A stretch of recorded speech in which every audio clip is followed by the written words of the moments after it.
are gods.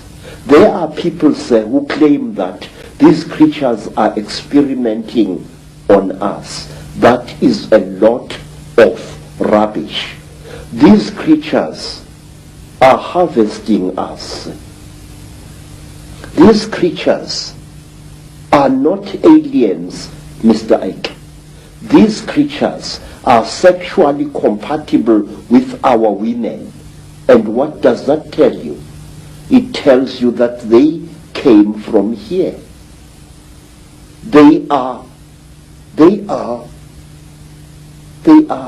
part of us.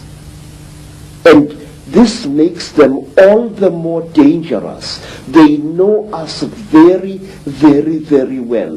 They know the great weaknesses of our minds, just as they know the great strengths of our minds. They operate in what I call the gray area of human existence, that side of our lives which we don't want to acknowledge the existence of. They create, African tradition says that the Chitauli, where they engaged God himself in a terrible war, and God defeated them, the real God, Nkulunkulu, the creator.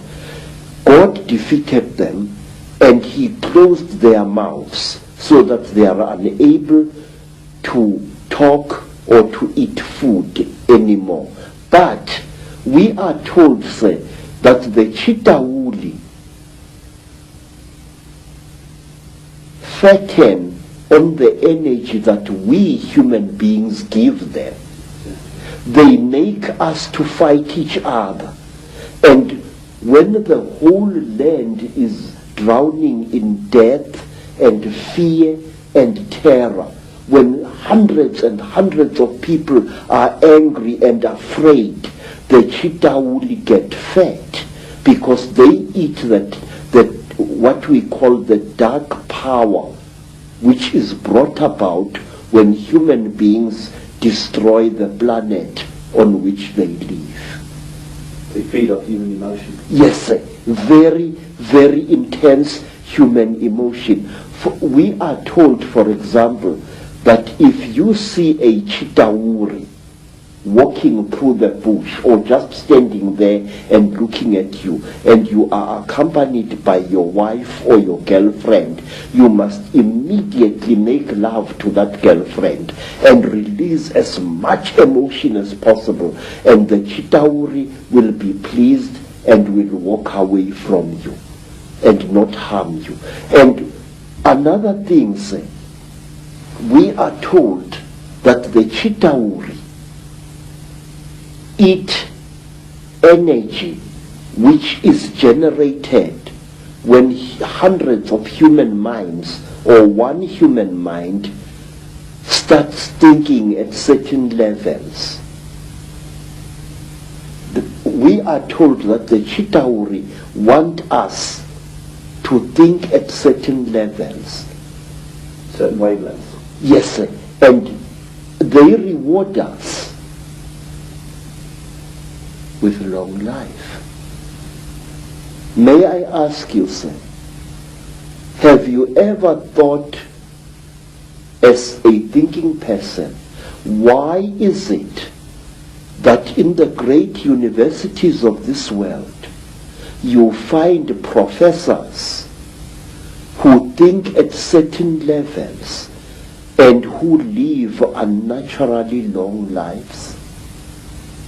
Albert Einstein, Raymond Dart, Robert Broom, all these professors live a long, long time.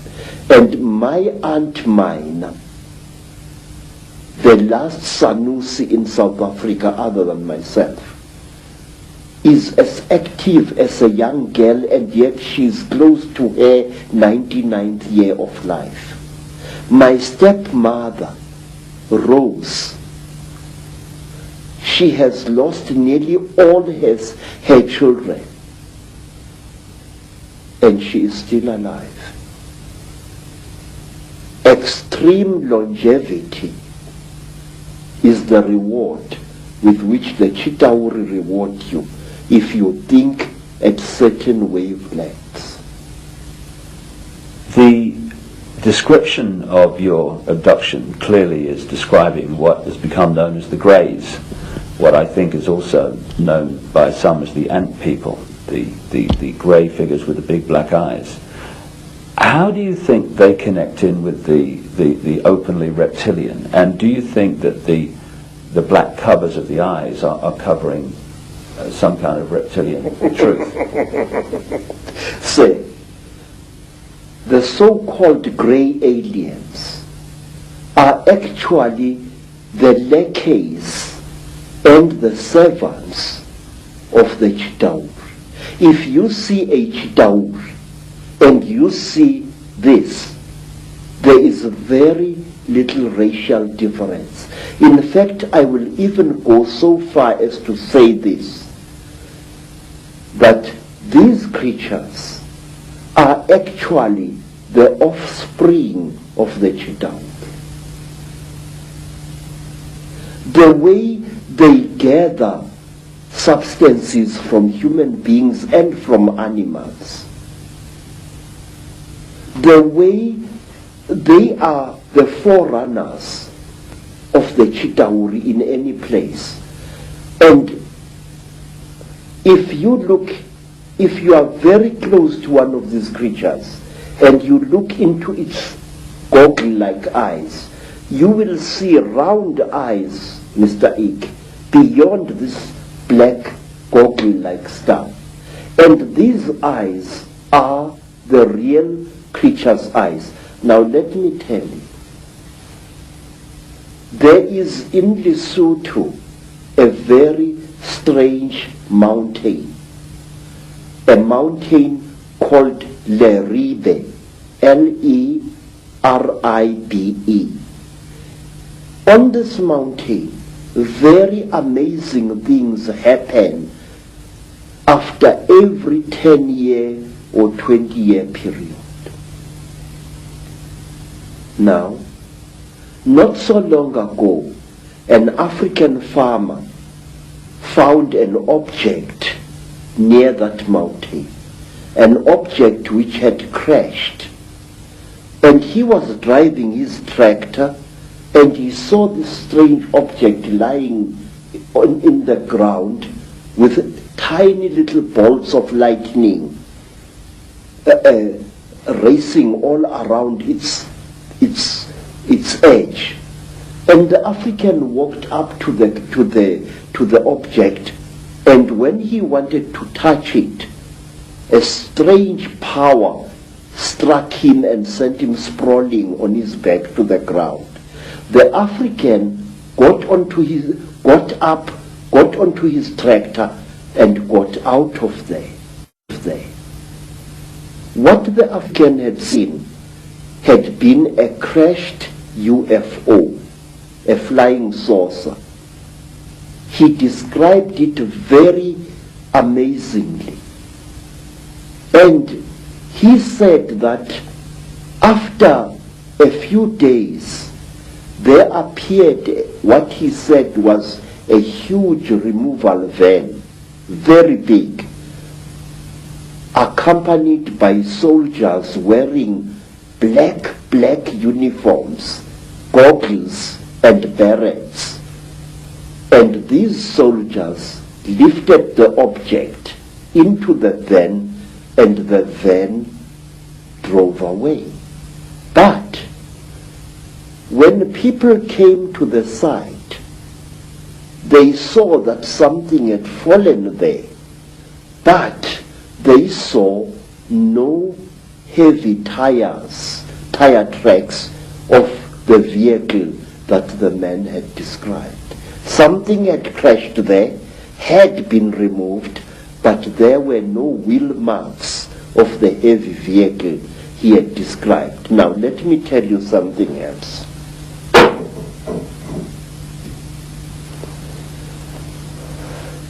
It was in 1958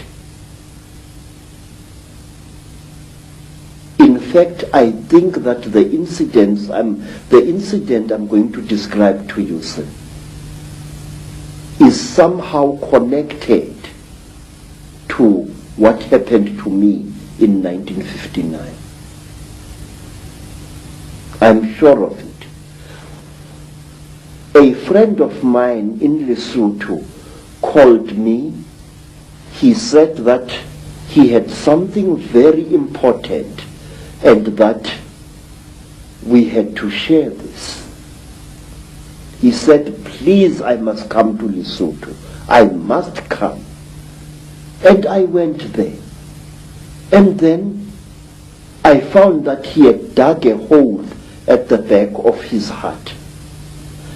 And he asked me that he and I and his second wife should go into this hole on the night to come and there to share something very, very holy.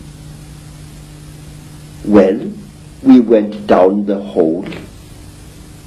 We used a broken ladder, and there inside the hole we ate small pieces of something. He told me to chew these things very thoroughly, as they were quite hard. I still had teeth in my face at that time. And I chewed and I chewed and I chewed and I chewed. But I noticed that what I was chewing was some kind of dry substance, and that it had the same taste that you would feel in your mouth if you sucked a copper penny. It had that coppery taste, like as if you were sucking an old copper coin. And then we left the hole and we went into his house. And on the following day, we all became terribly ill. Very, very ill. Our skins erupted into a rash. It was very, very painful. It was very, very itchy.